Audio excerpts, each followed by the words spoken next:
Je vais passer la parole à Philippe Debec de l'INRAE.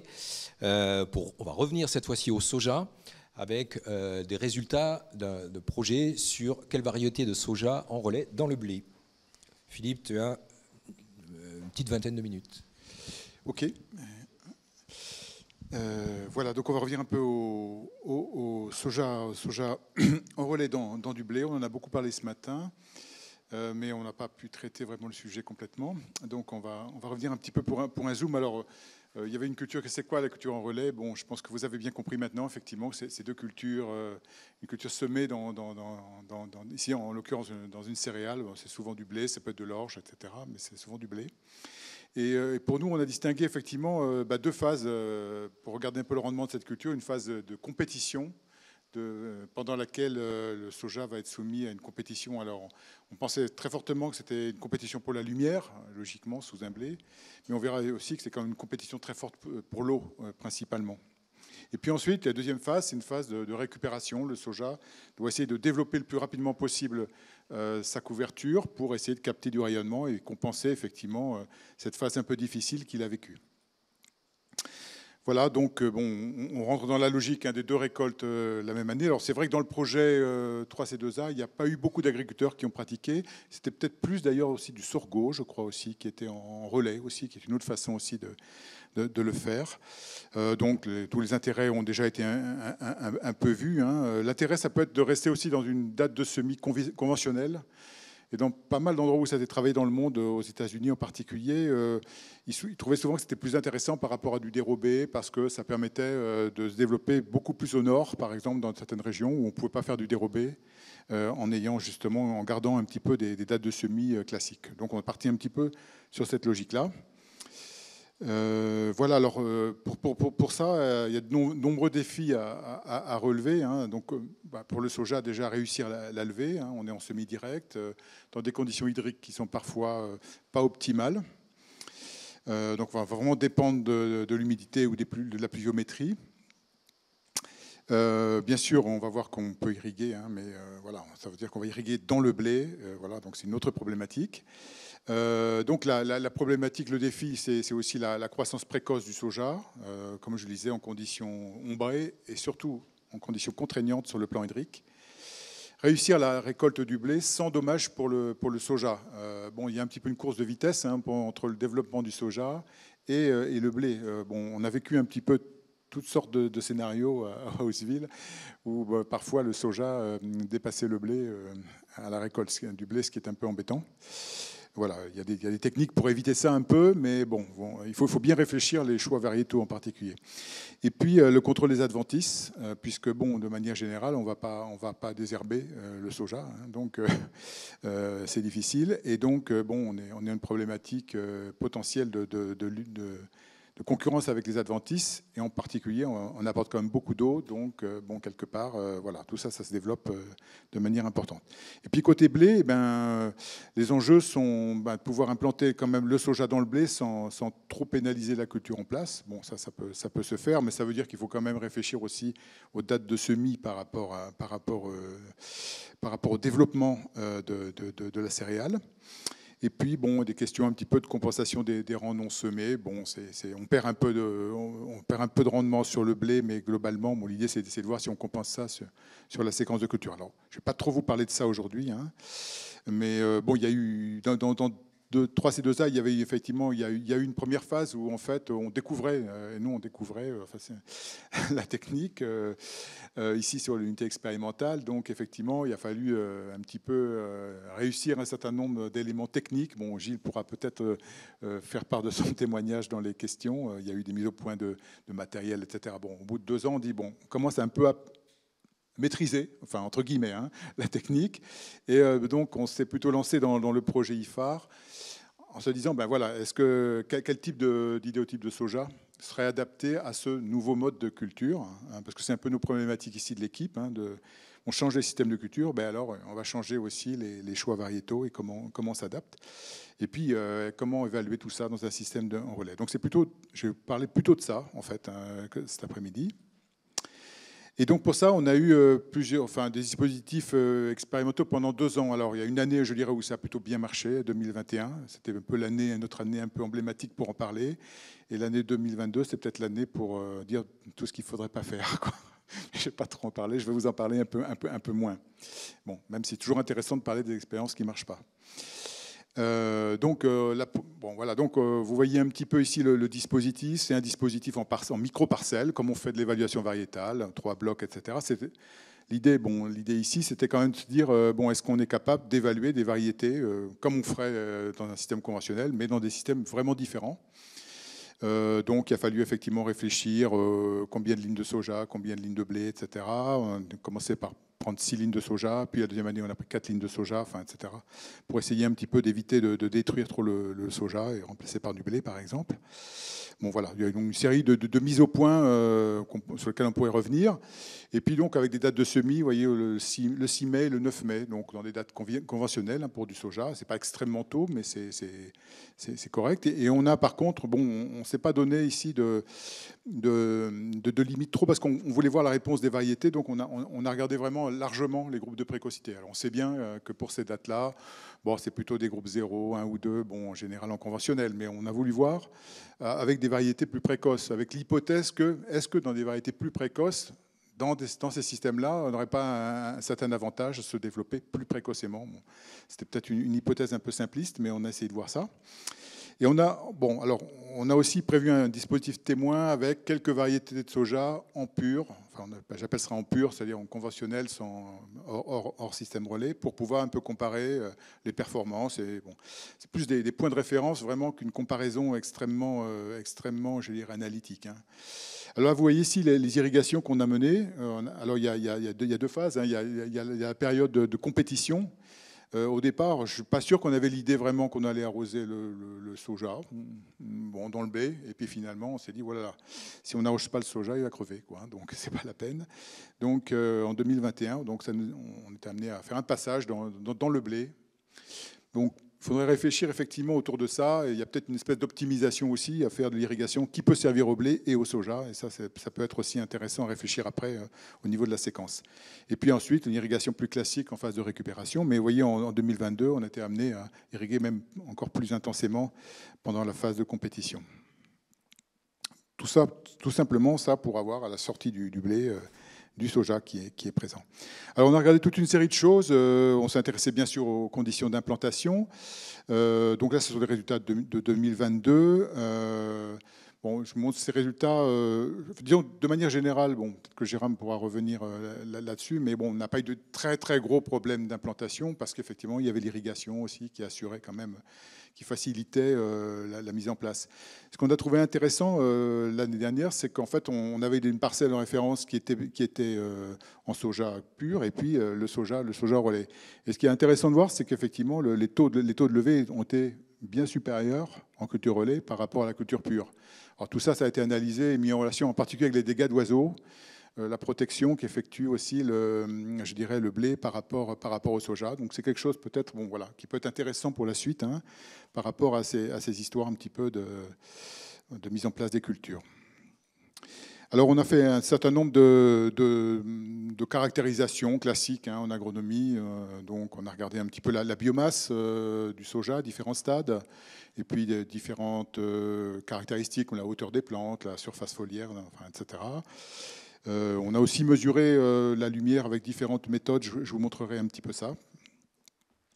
Tout ça pour essayer de caractériser les variétés aux différents stades. Alors, après la phase de compétition, finalement, quelles sont les variétés qui se sont mieux débrouillées après cette phase de compétition particulièrement, je dirais, agressive. Et puis ensuite, quelles sont les variétés qui ont pu récupérer donc au stade R5, essayer de voir la biomasse du soja par rapport à la biomasse au stade R1, etc. Donc voilà quelques résultats. Alors c'est peut-être le tableau le plus lourd là, mais qui vise ici simplement à comparer. Alors vous avez une colonne RC, c'est le culture en relais, la culture pure, la culture en relais, culture pure pour les 2 années. Simplement pour vous montrer la baisse de biomasse par rapport à une culture pure. Donc vous avez ici moins 84% au stade R1, donc à la récolte du blé. Lorsqu'on récolte le blé, le soja a perdu 84% de la biomasse par rapport à une culture pure. Et puis bien sûr une récupération, ce qui fait qu'au stade R5, on est à moins 63%. Et puis quand on va tout au bout ici au rendement, on est à moins 55%. Voilà. Donc on a un peu récupéré des choses, mais voilà. En gros, hein, le soja en relais, c'est la moitié du soja en pur. Voilà, je pense que le reste, ça ne vaut pas la peine de commenter. Alors on voit entre 2021 et 2022, alors il faut quand même dire quelque chose. 2021, c'était notre bonne situation, culture d'hiver, bien implantée, etc. Tout marchait bien. 2022, on s'est fait un petit peu avoir et on a dû implanter un blé dur de printemps.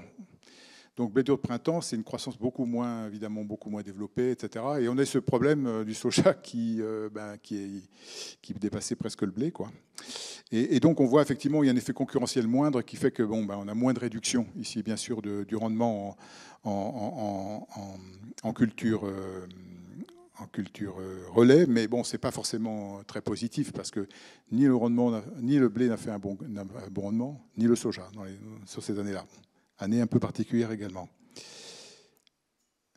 Alors voilà, donc je vous le disais, une des questions que s'était posée aussi, c'était un peu caractériser l'environnement. Qu'est-ce qui change quand on est pour le soja, quand il est en relais par rapport en pur? Alors vous allez me dire, la première chose, c'est qu'il a moins de lumière. Oui, c'est ça. Et donc on voulait quand même essayer de regarder ça. Donc on a mis des capteurs dans le végétal, etc. Bon voilà, c'est un peu notre rôle à l'INRA de regarder ça un petit peu plus en détail. Et puis, on a pu caractériser, en fait, au cours du temps, là, donc vous avez à peu près les 2 mois qui vont de la récolte du blé au stade d'à peu près R5, je pense. Hein, les 2 mois de compétition du soja, depuis le semis jusqu'à la récolte du blé. Pardon. Et donc, vous voyez ici le pourcentage de rayonnement qui est disponible pour le soja. Par rapport au rayonnement incident. Hein. Donc, s'il n'était pas couvert, il serait à 100%, hein, le rayonnement. Là, il n'a plus que 70% en 2022 parce qu'effectivement, il n'y avait pas de forte compétition par le blé dur. Mais dans l'année normale, voilà, on devrait être un blé qui a bien fonctionné. On est plutôt à entre 30 et 40% de rayonnement disponible pour le soja. Donc, il y a bien sûr un effet de la compétition pour la lumière, mais pas que. Voilà. Ensuite, on a regardé un petit peu des indicateurs précoces. On voulait se dire, finalement, est-ce que ce qu'on observe à la sortie de la compétition par le blé, je dirais pas les jeux sont déjà faits, mais est-ce que il n'y a pas un certain nombre de choses qui sont déjà enclenchées malgré les très faibles biomasses. Vous voyez ici les très faibles biomasses du soja à la récolte du blé. On est entre 20 et 50 grammes par mètre carré. C'est pas énorme. On voit qu'on a déjà, effectivement, si on prend les rendements du blé ici, vous voyez qui se balade entre 10 et 30 quintaux.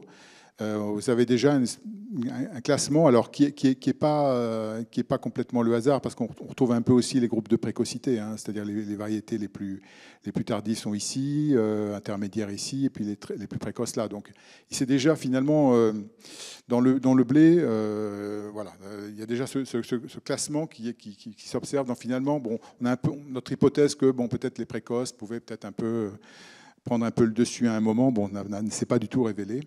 Et puis ça, ce classement, finalement, il se révèle constant parce que là, on est au stade R5, c'est-à-dire à peu près 5-6 semaines après.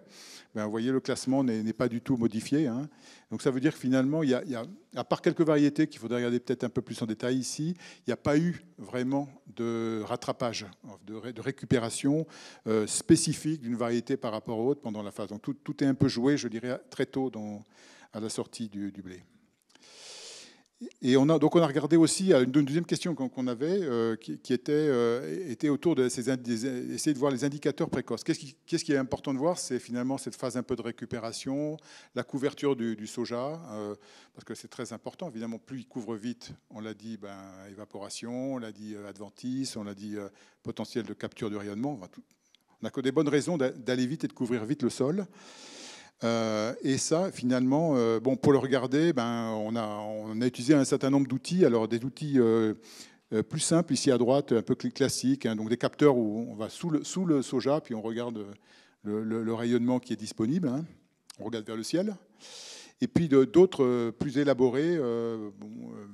Gilles avait parlé de la phénomobile, etc., donc qui permet effectivement de prendre des des prises de données. Alors, c'est du multispectral. Je pense qu'on regarde ici dans le visible la réflectance du couvert, enfin, qui permet ensuite d'analyser en fait l'indicateur qu'on va appeler F-cover, donc le pourcentage de couverture en fait du soja. Donc, vous voyez ici des photos là dans le visible. Vous voyez peut-être pas très bien, mais c'est ce qu'on voit.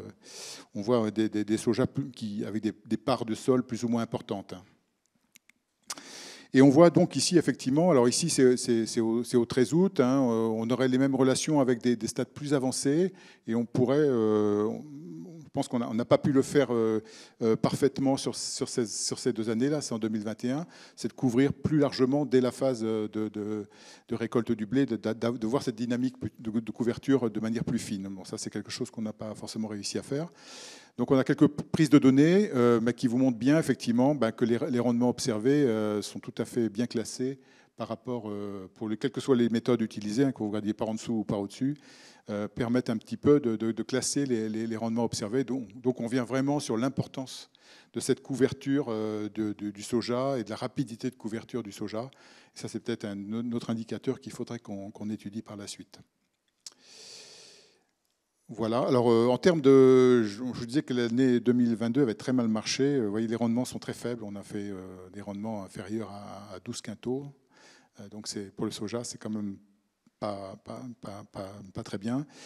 Malgré tout, on a retrouvé un certain classement, une certaine stabilité, je dirais, des classements entre les 2 années, malgré des conditions qui n'avaient vraiment rien à voir en termes de compétition.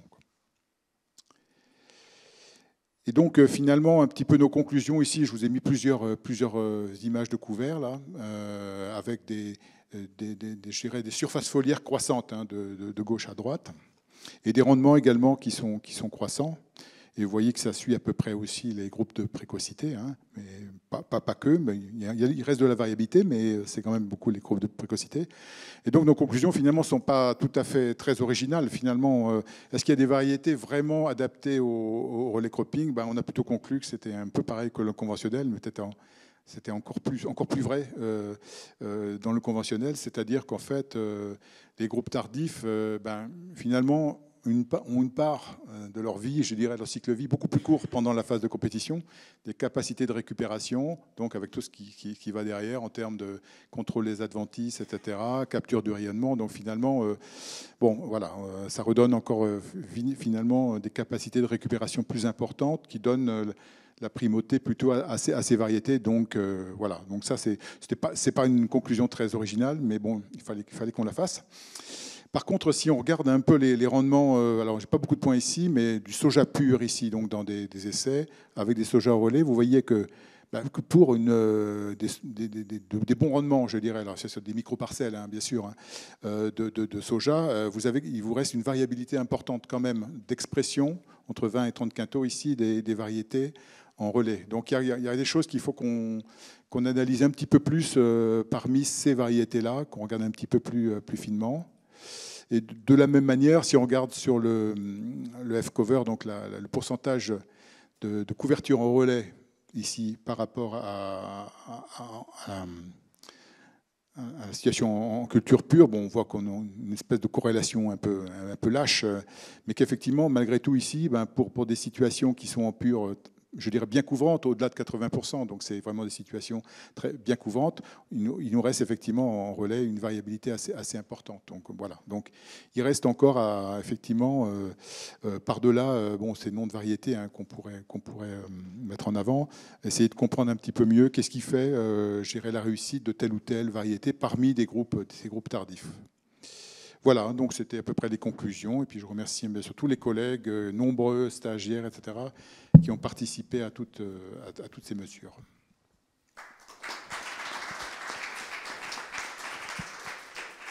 Merci Philippe pour sa présentation. Alors, est-ce qu'il y a quelques questions?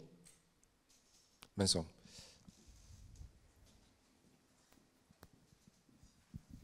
Oui, j'avais une par rapport à la récolte de la céréale à paille. Je sais qu'à l'époque, quand on avait travaillé le soja associé au tournesol, on s'était heurté lors de la récolte du tournesol à l'écrasement par la moissonneuse, en fait, aujourd'hui avec les largeurs de roue. Bon, là, j'imagine que c'est en condition expérimentale, mais c'est vrai que c'est une difficulté. Finalement, le gain, une partie du gain de l'association était perdue par cet écrasement, en l'occurrence du soja, au moment de la moisson du tournesol. Voilà, c'est un peu pour ça qu'on est passé, alors, je parle sous contrôle de Gilles, de 6 rangs. Au départ, on a mis 6 rangs de soja et on les a écrasés finalement à la récolte. On a dit ça sert à rien de les écraser finalement, on va mettre que 4 et mettre du blé à la place. Bon, et puis voilà, enfin, donc on est passé, on est passé plutôt à cette évaluation, donc ça fait une surface effectivement quand même plus faible. Alors après, c'est vrai que vous avez peut-être vu dans les diapos, je navigue toujours un peu entre les deux, mais rendement 4 ans, rendement 6 rangs, bon, ça dépend effectivement si on prend les 4 ans ou si on prend l'ensemble des 6 rangs pour évaluer le rendement à l'échelle de la parcelle. Ça peut être plus ou moins élevé selon la norme que l'on prend, sachant qu'il y a du soja écrasé, quoi. La deuxième année, on est parti sur du rendement 4 ans, ouais.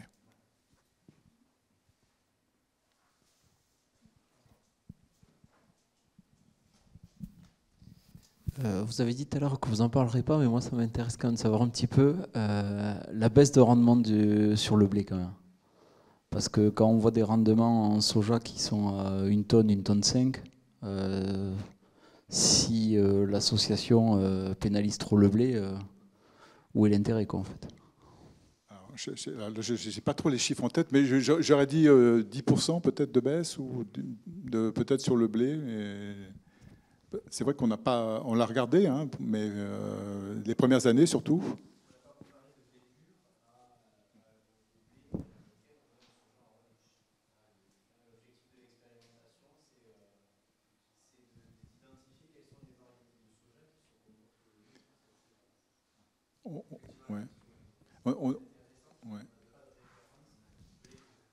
On avait peut-être regardé ça un peu plus les premières années, tu sais, de 3C2A, mais on n'avait pas des situations aussi bien, je dirais, réussies de soja, quoi, en fait. Donc on balbutiait un peu plus. Moi, j'ai vu si on revient sur les travaux Arvalis, ils avaient aussi un peu travaillé sur cette association. J'avais en tête que c'était peut-être, je veux dire, 10% de baisse peut-être sur le blé du fait de l'ouverture des lignes, enfin, on a moins de lignes de blé, quoi, tout simplement. Il y avait une certaine compensation quand même qui se faisait. Alors ça, je ne sais pas. Oui, je ne sais pas, oui. Oui, bien sûr, ouais.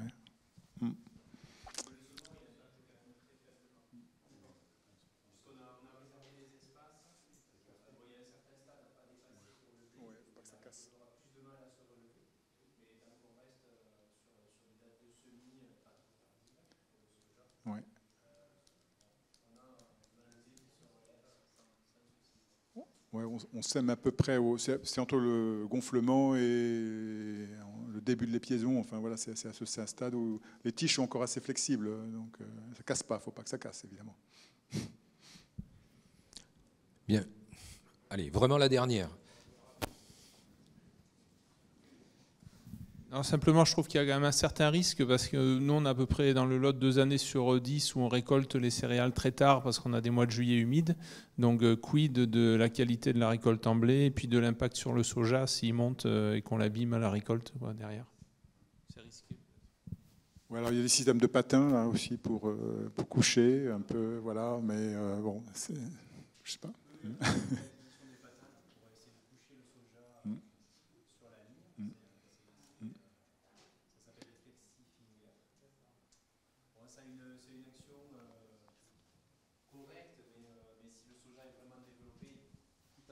Il y a toujours un petit peu de soja sur le côté qui se fait scalper. Donc c'est sûr que c'est un risque quand même assez important, quoi. Oui, ces espèces de skis là, on les retrouve effectivement dans les pays où ça se développe. Ouais. Enfin, sur des niveaux de rendement, les Américains sont un peu plus extensifs, sont sur des grandes surfaces et des niveaux de rendement moindres. C'est-à-dire que nous, on est des jardiniers à côté d'eux. Et je ne vais pas refaire ce que j'ai dit tout à l'heure, mais c'est vrai qu'en termes de risque, là, au bout du projet 3C2A, c'est une technique qui nous paraît plus à risque et il faut l'acquérir du matériel supplémentaire, contrairement à une dérobée qu'on viendrait implanter après une culture principale. C'est-à-dire qu'on gère nos 2 cultures individuellement, c'est un peu plus simple à gérer. Et en plus, tu l'as rappelé tout à l'heure, enfin vous l'avez rappelé tout à l'heure, si on repart à l'échelle rotation et la gestion des adventices, ça devient plus problématique. faut faire attention aux herbicides qu'on va mettre sur le blé pour pas flinguer le soja. Le soja, on ne veut pas le désherber. Enfin, il va falloir anticiper. Je rajouterais que aussi la problématique de l'irrigation, hein, qu'on retrouve beaucoup en dérobé. Une des hypothèses, c'était qu'en relais, on pouvait se passer de cette irrigation au départ. Et en fait, pas du tout, quoi. Enfin, pas sur ce qu'on a observé. Donc, c'est vrai que ça augmente les contraintes, finalement, pour ce type de pratique. Oui, mais je pense qu'on pourrait peut-être optimiser quand même la gestion de l'irrigation en réfléchissant blé et soja par rapport à la logique protéine, apport d'azote, etc. Peut-être qu'il peut y avoir un intérêt d'un apport d'eau assez... un peu avant la floraison du blé, par exemple. Pas mal d'années, ça peut être utile, je pense.